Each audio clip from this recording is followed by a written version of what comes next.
Since plus time. तो ये तो मैंने लिख दिया स्ट्रक्चर की, अगर प्रेजेंट परफेक्ट कॉन्टिन्यूअस टेंस का कोई भी सेंटेंस होगा, अफर्मेटिव स्ट्रक्चर इसका यही होता है, और इसी स्ट्रक्चर पे पूरा का पूरा ट्रांसलेशन आप अंग्रेजी में बना सकते हैं।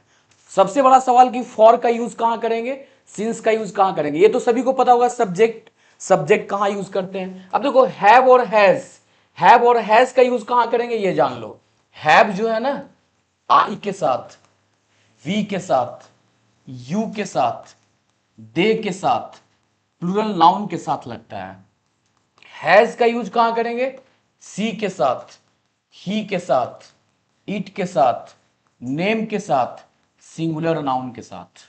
जैसे मतलब समझो, अगर बोले I have, we have, you have, they have, plural noun का मतलब होता है boys have, girls have, people have, men have, women have, students have, तो प्लूरल नाउन के साथ हैव लगाएंगे। और यहां देखो हैज किसके साथ, she has, he has, it has, Rahul has, Mohan has, Sohan has, Sita has, Geeta has, Lata has, Soni has, Moni has, जो भी नाम है सबके साथ हैज। और साथ ही साथ सिंगुलर नाउन, तो सिंगुलर नाउन मतलब a boy has, a girl has, a person has, a man has, होगा ना, a student has, singular noun के साथ। और देखो ये तो सब क्लियर हो गया। बिन तो लगाना ही है, सभी को पता है कि बिन तो सब में कॉमन होगा। V4 तो सभी को पता होगा, V1 में ING ऐड करेंगे तो V4 हो जाएगा। फिर ऑब्जेक्ट, ऑब्जेक्ट मतलब मैंने बताया भी है कि ऑब्जेक्ट क्या होता है, सवाल पूछना है, क्वेश्चन पूछना है। जैसे ऑब्जेक्ट क्या होता है देखो बताते हैं। जैसे मैं सालों से किताब पढ़ रहा हूं, तो मैं सालों से क्या पढ़ रहा हूं, सवाल पूछो ना उसमें, तो क्या आंसर आएगा तुम्हारा, किताब, तो किताब ऑब्जेक्ट हो जाएगा। वह उसे 2 घंटों से पीट रहा है, वह किसे 2 घंटों से पीट रहा है, उसे, तो उसे ऑब्जेक्ट हो गया। मैं एनडीए का तैयारी 2 सालों से कर रहा हूं, मैं एक्सिस का तैयारी कर रहा हूं, तो एनडीए हो गया ऑब्जेक्ट।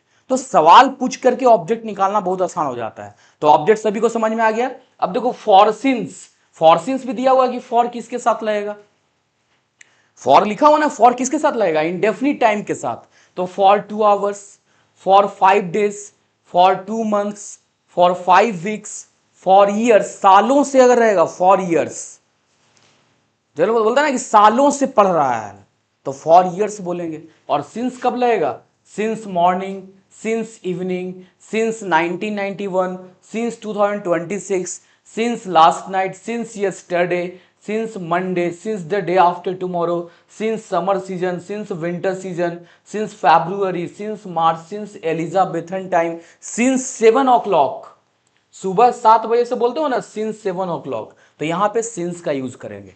कहीं से कोई दिक्कत किसी स्टूडेंट को बता दो।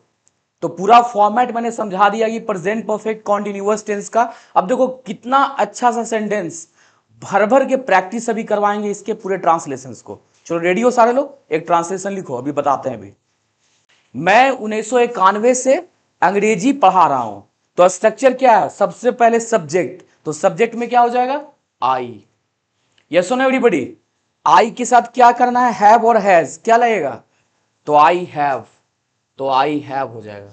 फिर क्या लगाना उसके बाद, स्ट्रक्चर देखो, सारे लोग बोलो ना क्या लगाना है फिर उसके बाद, आई हैव बीन, ओके।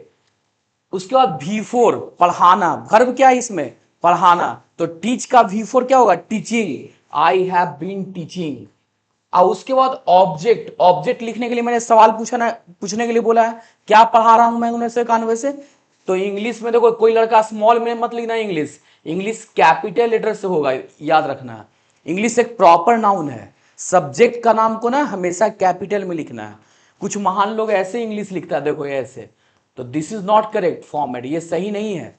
क्या हो जाएगा यहां पे, I have been teaching English, कब से पढ़ा रहे हैं, फॉर और सिंस, तो कब से, सिंस, सिंस कब से, 1991।